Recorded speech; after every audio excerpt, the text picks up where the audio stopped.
some foreigners don't. Some Americans don't. Some live in Ukraine still. They might not be in active service anymore, but they fall in love with Ukraine. Ukraine is such a wonderful country for many reasons. So a lot of foreigners I know, they don't really want to go back. So they find like one way of life in Ukraine or whatever. Maybe they'll teach English or something, or maybe they become like an instructor here or there. Maybe they're just living a little bit here and then joining another unit and to fight still.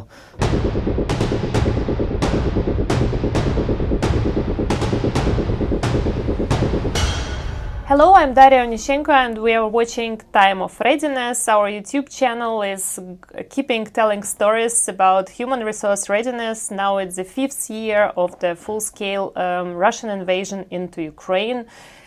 Ukrainian nation is standing strong, and there are many foreign people, friends of Ukraine, who are helping us, who are supporting us, and who are inspiring us. Today, I'm very glad to welcome our guest, Shon Fuller, a Marine soldier warrior who was fighting for Ukraine, got injured, and today with us. Welcome, Shon. Thank you for having me. Shon, tell me please, where are you coming from? How did you come to Ukraine? How long are you already here? I was originally from Texas, but I traveled a lot because I had like families and stuff. And I left home around the age of 19 when I joined the United States Navy, and but that was like a long time ago. I found out about Ukraine from a Facebook friend actually, because the Georgia National Legion was looking for people around that time to like help them fill more numbers and stuff. Because this war's been going on since 2014, maybe people don't realize, but before 2022, 14,000 Ukrainians already died in this war against these Russian Unionists, I guess, because they're not really separatists. I don't care what Ukraine says, they want to join Moscow. But yeah, in 2018, he told me about the conflict in Ukraine was still going on. I completely forgot about it because it's never in the news or anything, especially there in 2018 time. And so yeah, I got a passport and I came to Ukraine. I met the Georgia National Legion, the commander Mamuka, but currently at the time they were having issues getting a contract with ZSU because the generals in Ukraine, especially then, were very political, and there was a little conflict between like the Georgia National Legion and a general that did a bad order that got a few people killed. But yeah, so I spent a couple of months looking for a unit to join, and then someone told me, he's like, oh, you could join the official Ukrainian military. I just had to go to like a commissar, a commissant, or a recruiting office. And so I was like, oh yeah, sure, I'll do that. And so I went to a recruiting office in Kyiv, and they were like, oh, what do you want to join? The Army and Marines? I'm like, the assaulting force, because at the time I'm still thinking like American. I'm like, oh, the Marines. And then like, okay, we'll give you a call whenever, because in Ukraine it's different than America. A unit will pick you up to fill a position job, and it's not the same as American system. And so I have to wait for like a battalion person to call me and like say, oh, we want you to come to our battalion and stuff like that. So I was like, oh, okay, I'll wait. And like the next day he's like, oh, you need to be on Odessa tomorrow. And I'm like, at this part of time, I'm like, I spent a lot of my money because I was like living in Ukraine for like almost 3 months and I had no job or anything. And so I'm just throwing money out of the window basically. And then I'm like, tomorrow. And I'm like, how the heck do I get to Odessa by tomorrow? And I'm like, oh, I had to go take a train. But before that, I had to go to a Lombard, a pawn shop, to sell my Bluetooth headphones because to buy a train ticket. Because at the time, I was like really not on the money side. So I went to Odessa, and then I did this psychology test and stuff like that in Odessa. And then from Odessa, I went to Mykolaiv, which is the Marine school at the time. I'm not sure right now because I think the Marine headquarters moved to close to Kyiv right now, somewhere north. But at the time it was in Mykolaiv, and the Marine school was in Mykolaiv, and then I did the boot camp in Mykolaiv for 2 or 3 months. I don't remember how long it was. And then after that, I went to my unit, who was already deployed close to Mariupol, some village, starts with a V, I can't remember what it's called. Was it an International Legion? No. International Legion started in 2022, and this was in 2018. So this was years before Russia escalated the war and before the International Legion was even a thing. And so this was actually 503rd Independent Marine Battalion, Barsuki. But were there many foreigners at that time there, or were you the only one? I was the only native English speaker there. There was a East German. He was there. He's been fighting in Ukraine since 2014. There was a couple Belarusians and stuff, but these people like they knew Russian first language basically. The German, he knew Russian because he was from the occupied area of Germany at the time. But so he learned Russian when he was younger, but he spoke German also, and he spoke English. Actually, at the time, it was very difficult to communicate because my Ukrainian, especially at that time, was very bad, and my Russian was also very bad. And most of them, I was trying to learn Ukrainian, but most of them spoke Russian anyways. And so Mariupol also was like very heavy in the Russian side speaking. And so learning all these... But this was a very risky decision to leave your whole life behind, going here. How people like you are accepted in the United States?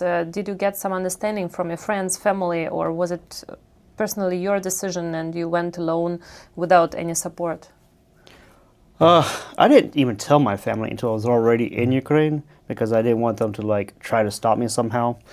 And so... I know when I joined the American military the first time, my mother was like worried because it was like the Iraq war and stuff was happening, and she eventually later accepted it and she appreciated it later. But at the time, like going to fight against Russia or something is a whole different thing than fighting like the third largest tank military in the world, whatever, Iraq. But yeah, and so I didn't even tell my family at all until I was already here.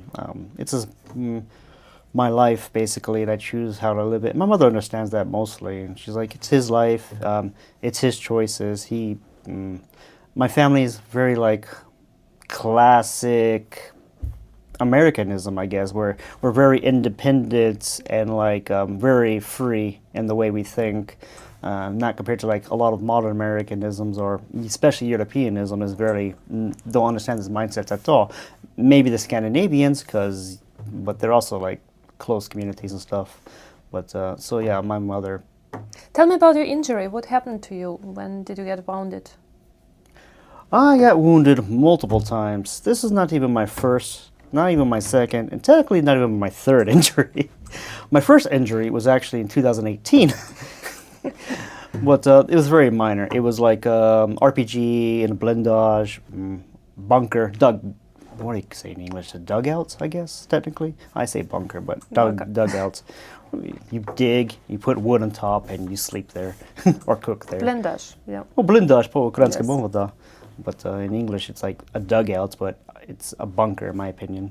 A wooden bunker. But a lot of the smoke inhalation from like plastics and stuff, it messed up my lungs very badly. My lieutenant, he got his arm burned and stuff like that, so we went to like the hospital and stuff. A couple months later, we were back in the front line. But after the escalation was my next major injury. 2022, we were already deployed, actually. In fact, our rotation was almost over. We were about to go back home to Mariupol, but these Russian faggots decided to like attack Ukraine for no reason at all.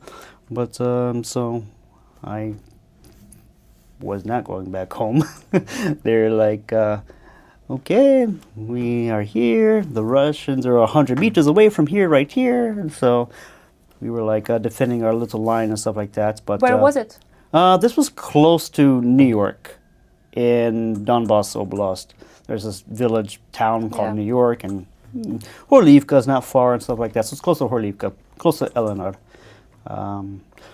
But we had a very high danger of being encircled at the time, and plus Mariupol had a very high danger of being encircled, and we got orders to go reinforce Mariupol, and so we were packing up everything while we're under fire and stuff, getting like BMPs and stuff, and like leaving while the other units, army unit was there still fighting, and then we went to this one place to like they're like, oh, okay, everything you don't need, put in this bag and stuff like that. So, because when we were deployed front line before the major installation, you brought a lot of extra stuff like creature comforts, like a blanket and stuff like that. So maybe like but like everything you're going to be carrying on you. So your baú, your duffel bag, and your extra stuff put away. Everything that you will always have on you, there will be no extra bags and stuff to take on you. And so we packed everything away, and then we got inside the BMPs and trucks and drove around like all night.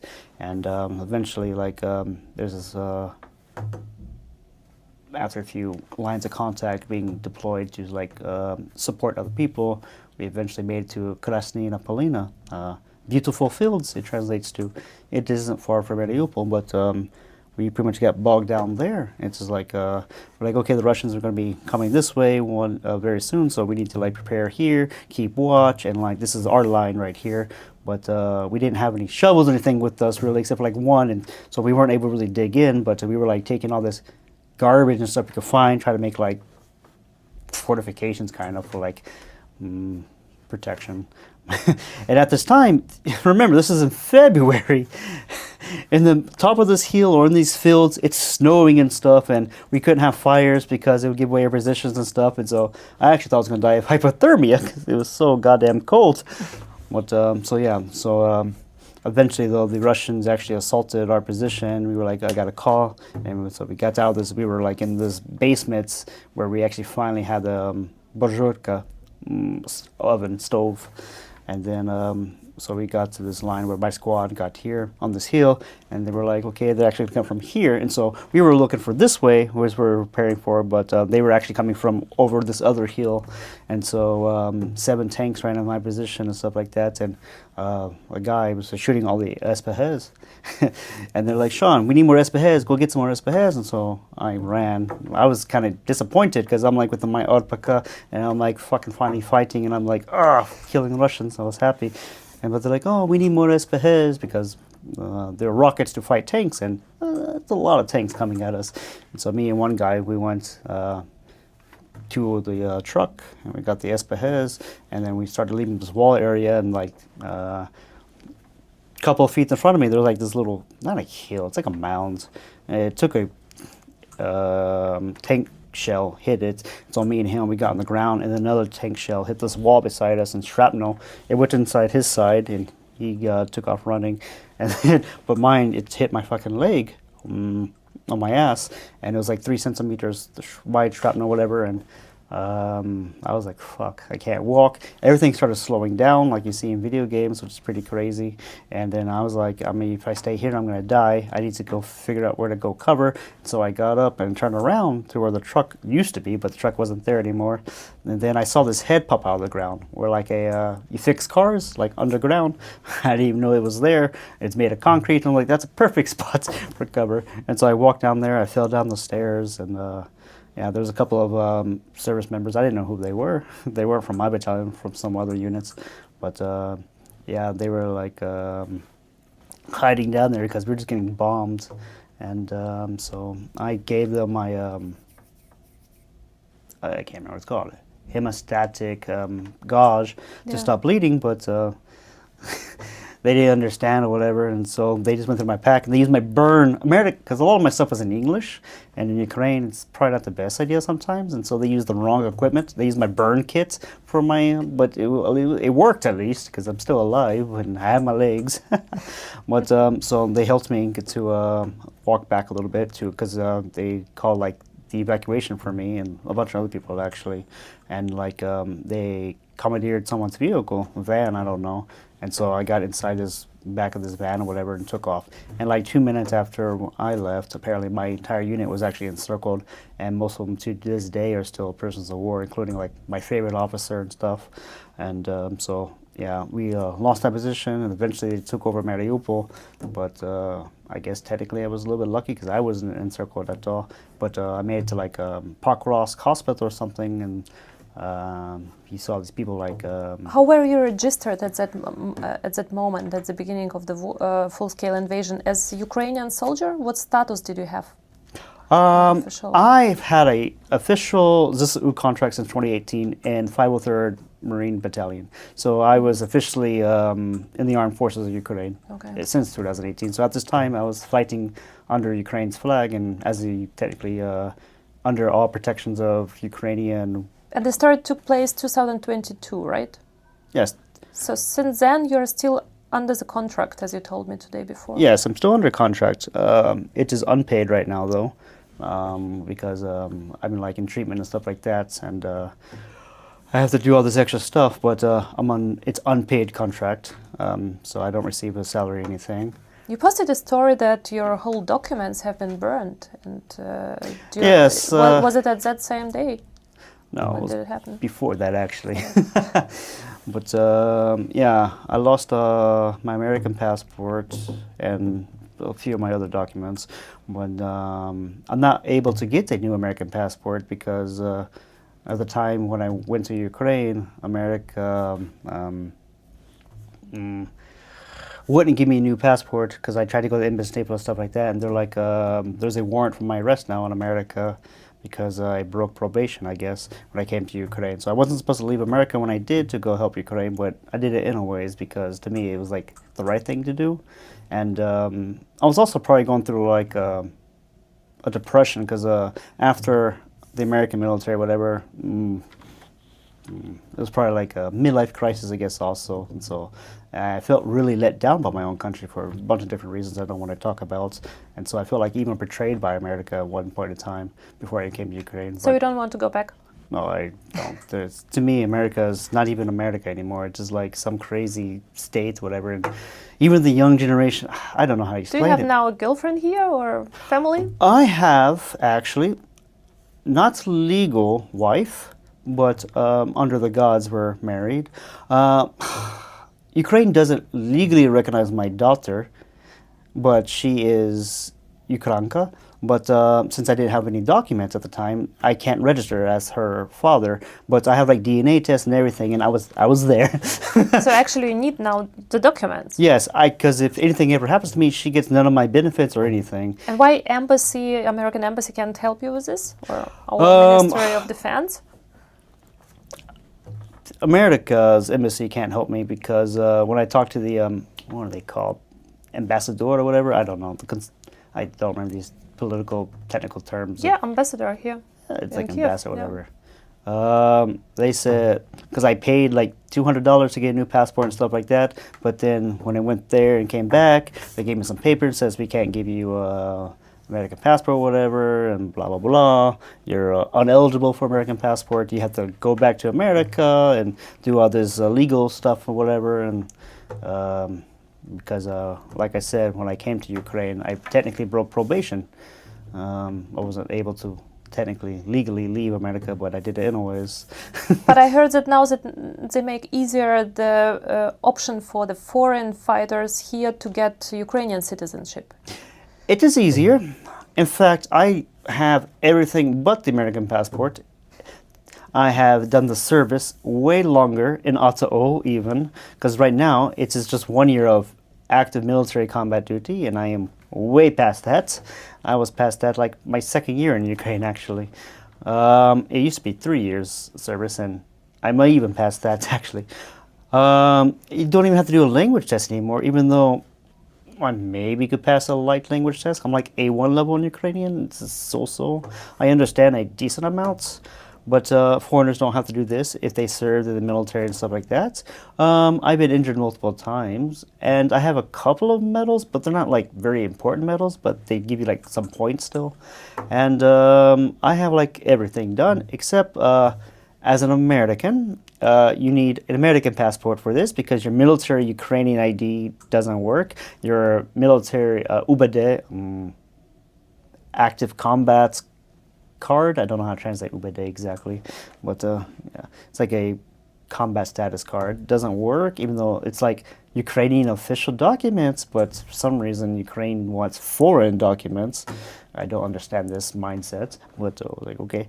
But a new law did pass in January, and so people from a certain list of countries, America's not part of it, but like Belarus, Russia, all these partisans like from North Korea, whatever, they have the same problem as me, but they don't have to actually have a passport anymore, and so they were able to get citizenship now.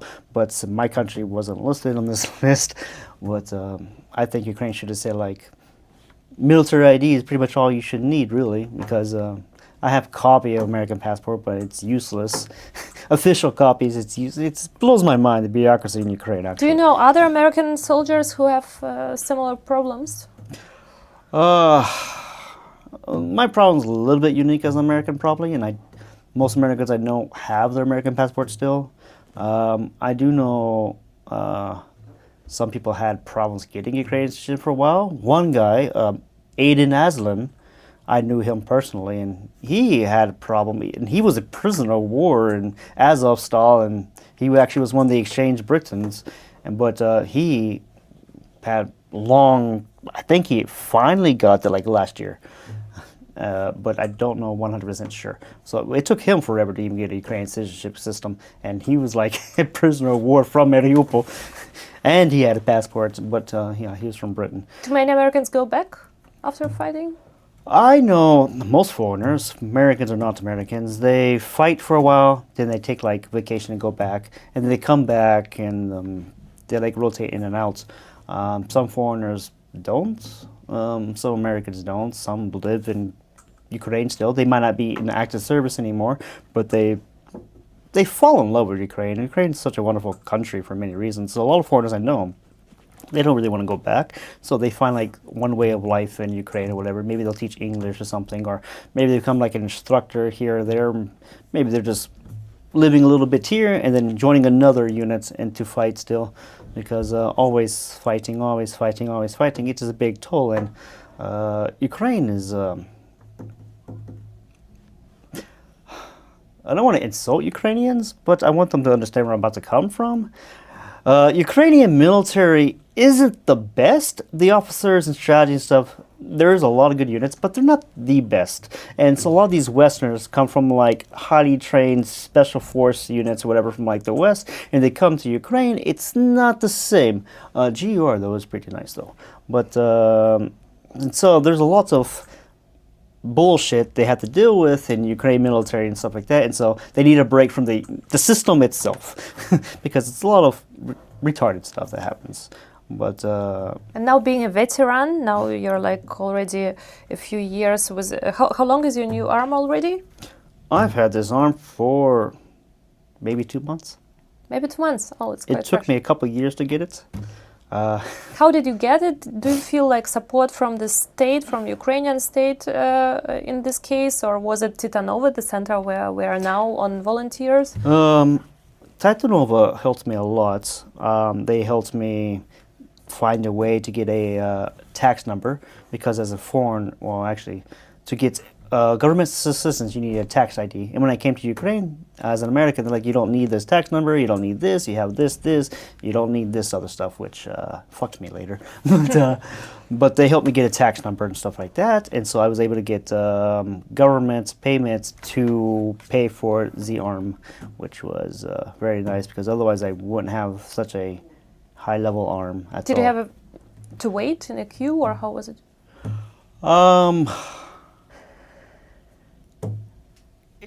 Probably because it took about 3 months since I was approved to get the arm, and then I had to do a bunch of other stuff like fitting and stuff. But it was probably a queue, but because when I was approved by the commission, it took about 3 months for me to even get like.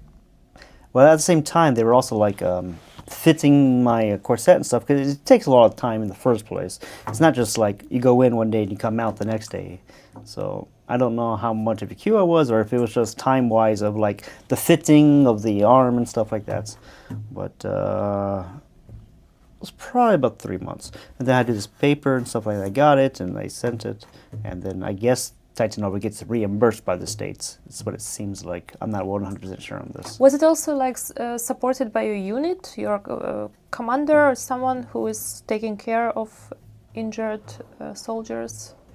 Explaining you the procedures, and who was supporting you this whole way with the documents? My wife has been doing most of the document stuff, because she is like a lawyer, and so she understands a little bit of this stuff. Because in Ukraine, the bureaucracy is very strong and very stubborn.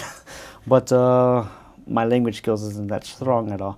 But my unit has helped me, not for the arm or whatever, but like let me be in rehabilitation for a long time and stuff like that. I mean, it's unpaid, so it's just like not really financially helping, but for like residency and stuff like that, my legal status is because of my unit, my battalion. I talked to some people from my battalion and medics and stuff like that, and Titanova, whatever, was founded by my wife, but my unit did help me before Titanova, like find like a first they're like, oh, superhumans, they know somebody, and I went there. I talked to them a little bit. They were only giving me like a mechanical arm or whatever, which most people don't even wear their mechanical arm because it's so inconvenient. But then I did a recovery in Ukraine, which is from the Victor Pinchuk Foundation. Yes. Yeah. They recovery, like the Stephanie and stuff like that, helps me a lot, and I very appreciate them. Recovery is a great organization. Why are you here in Titanova? Why are you coming here now for rehabilitation? It's a private rehabilitation and stuff like that, because the government will only sponsor like 9 months out of a year, and I've been trying to like get a process and stuff, and it's taken longer than 9 months, and so for like more than 9 months like that, the recovery and stuff like that, Titanova was took me in and gave me all the legal documents and stuff like that, and like a place to be, and like they were able to finish the process finally. So yeah, that's how Titanova. My wife found it, because in Ukraine you can only be in one place for like 2 or 3 months max. It depends, because it's 3 cycles, and the place determines the cycle. It's about 3 or 4 weeks, and so it could be like 2 months. You have to go to a new rehabilitation because you can't stay once, because the state is crazy sometimes. I don't understand it, because a lot of people I know, they take like a long time for recovery.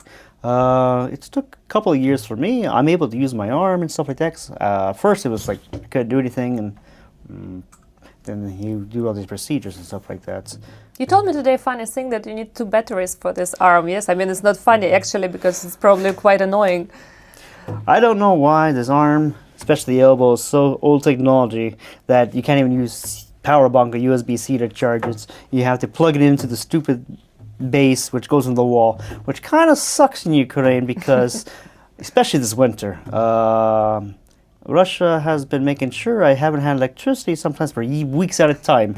I go home, there's no electricity. I leave, there's no electricity. But right now, electricity is better finally, thank gods. But, oh. Thank you so much. It was my pleasure talking to you. It was very nice, and I wish you very fast recovery. Thank you.